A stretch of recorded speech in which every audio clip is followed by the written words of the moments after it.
Hi, this is Hung, author of the 5 Steps to Speak a New Language. First of all, thank you so much for all of your comments and your feedbacks on my last video. In that video, I have shared with you my story about how I was struggling for many years with my English and how I finally overcame it in just a few months. We've also talked about the opportunities you can get once you master your listening and your speaking skills. We talked about the working opportunities you can absolutely apply to all those multinational corporations out there looking for candidates in Asia. We talked about the learning opportunities. You have chances to learn from the best gurus in the world. The only thing you need is that you must be able to hear and understand what they say. We talked about the business opportunities. The business world is now flat, and you are free to join the global market, to search for a customer, your suppliers, your partners around the world. And today, by watching this video, you're going to understand more in details about how you can really master your English in a short period of time. Well, what do I mean by short period of time? I'm not talking about years. I'm talking about months. It might be 8 or 9 or 10 months. I can't say exactly how long because it also depends much on you. But some of my friends and my students were able to do it in 5 or 6 months. You're going to pick up one of the most important factors that determines whether you will quickly achieve your goal or will be struggling for many years with the language you want to learn. Let me start with a question. What do you think is the most important thing when it comes to learning a new language? Let's pause for a few seconds and really think about it. What do you think? Well, there's not a single answer for this question, but when it comes to language, most people must agree with me that vocabulary is at the top of the priority list. Without vocabulary, you definitely can't hear, you can't speak. You're still able to communicate a little bit without grammar or with poor pronunciation, but you can do nothing without words. Because essentially, language is formed by words and the way they're put together logically. But have you ever asked yourself how many words you will have to learn? Or how many words are there in English? I know that most people don't make this question because people just start right away without realizing how far they have to go and how long it will take to get to the end of the road. And that is not really good when you have a long journey. You'll be more likely to reach the target if you have a map in your hand or if you can realize how far you're going to have to go. Now let me tell you, if you take a look at a dictionary, you'll find that an average one may contain 100,000 words. A bigger one may have 200,000 or 300,000 different words. And I have another question for you. How many words you can learn and remember each day?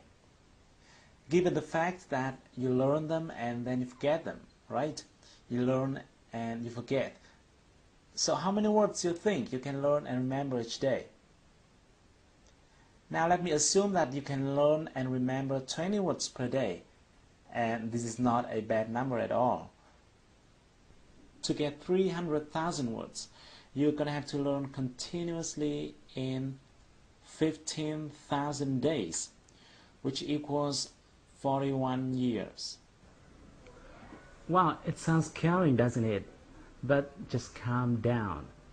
Don't worry, it won't take you 40 years to learn English if you know this one principle.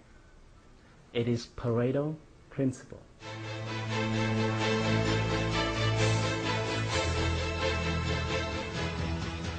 Even though you could have heard about it before, but let me give you a very quick review. Things in our world are arranged by an interesting rule, which is called the 80-20 rule. This was found by an Italian economist named Vilfredo Pareto. That's why it is also called the Pareto principle. In the beginning, he observed that 80% of the lands are owned by 20% of the population. And then he found that this number is true in many other fields as well. For example, 20% of the workers may produce 80% of the result. or 20% of the customers may bring in 80% of the revenue, or 20% of the features normally cause 80% of the usage, and so on. In fact, the rate 80 per 20 is rather a symbol than an exact number. In many cases, it could be 90 per 10 or 95 per 5. The reason why this principle became famous is because, thanks to it, people could decide where to put their efforts into, like their time, their money, their resources, in order to get the most results. And the great thing is that this principle is also true in learning a new language.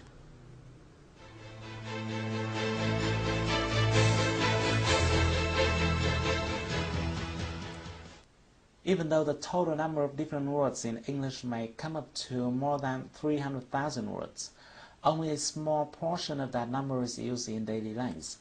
As early as the 1930s, George Zip has found what people now call Zipf's law. He researched various languages, including English, and he found that each word has a different frequency of occurrence. In English, for example, the word "the" tops the frequency ranking with 7.5%, the word "of" following with 3.5%, and so on. Amazingly, just 130 words make up 50% of occurrences. Other studies show that Americans use somewhere from 2,500 to 3,000 most common words in their daily lives. The good news is that these 3,000 common words build up more than 95% of the content in any conversation, telephone call, email, or even books and newspapers. In other words, instead of learning more than 300,000 different words, you can focus on 3,000 most common words but still understand 95% of all conversations, emails, newspapers, and books. These most common words belong to what we call the core vocabulary. Some linguists believe that the core vocabulary should contain 4,000 instead of 3,000 words. Others think it should be 2,000. But to me personally, I think the exact number is not very important, because the bottom line here is that you will be able to master your new language by focusing on this core vocabulary. When I share this finding to my friends and my students, some of them ask me, what happens if I still want to learn every word because I want to understand 100% of the content? Well, if you have the same question, let me tell you the following 3 points. Firstly, I'm not telling you to stop learning after getting those 3,000 words, because once you're mastering your core vocabulary and understanding most of the language, no one stops you from discovering further to enrich your vocabulary, right? The point here is, which side do you want to focus on first? Do you want to spend years focusing on 297,000 uncommon words to understand 5% of the language? Or do you want to spend a few months focusing on the 3,000 most common words to get 95% of the language?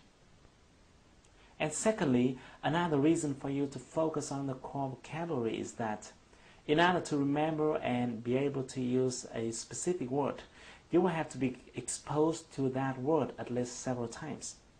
Many linguists believe that a person will need to get exposed to a certain word from 5 to 10 times to master it. And that's why it's not a good idea to spread your efforts unfocusedly. And finally, let me tell you, 95% is fine. It's fine. Think about it. Getting 95% of a content is similar to getting 19 words of every 20 words. Let me give you an illustration. If you pick up a page from a newspaper or a book written in your mother tongue, like this one. This is a page I copied from VN Express, and then I try covering one word every 20 words. Every 20 words, I covered one word. Let's try reading through it. Try it. Can you almost get the whole meaning? It is okay, right? That's why I said 95% is already fine. And if you notice, even when you're speaking in Vietnamese with someone living in another location, you may not understand everything if that person is using local glossaries. And what would you do if you don't understand one word or another? You would simply ask, what? Or what do you mean by, or things like that. It happens all the time in communication, even in your mother tongue. And in the last minute of this video, let me tell you my little secret. Actually, I don't know many words. I can't tell you exactly how many English words I know, but I'm quite sure that I don't know more than 300,000 words. But I can speak English quite freely, as you see I'm doing right now. I have no problem talking to my partners, negotiating deals over the phone or face to face. I have no problem reading documents, newspapers, books. I can watch movies without sticking my eyes into the subtitles. And you can do the same. Now that you've got one of the most important secrets that determines whether or not you will quickly achieve your goal in learning a new language. But we haven't talked about how you can actually get them. Which words are they? In the next video, I'm going to share with you a technique that will help you to quickly acquire all those important words. And the best thing is that you won't have to memorize them, but it will naturally go into your mind and will be retained in a long period of time. So thank you for watching my video. If you like it, share it with your friends and your beloveds. If you're using Facebook, just simply click the like button to share it with your friends. If you have any question, or even if you don't agree with what I'm telling you so far, feel free to give me your comments and your feedbacks. I'd love to hear them. So stay tuned with your inbox. I'm going to send you the next video soon. But until then, take action. Do something. Do something right now to improve your English. Because if you want to shine tomorrow, you've got to sparkle today.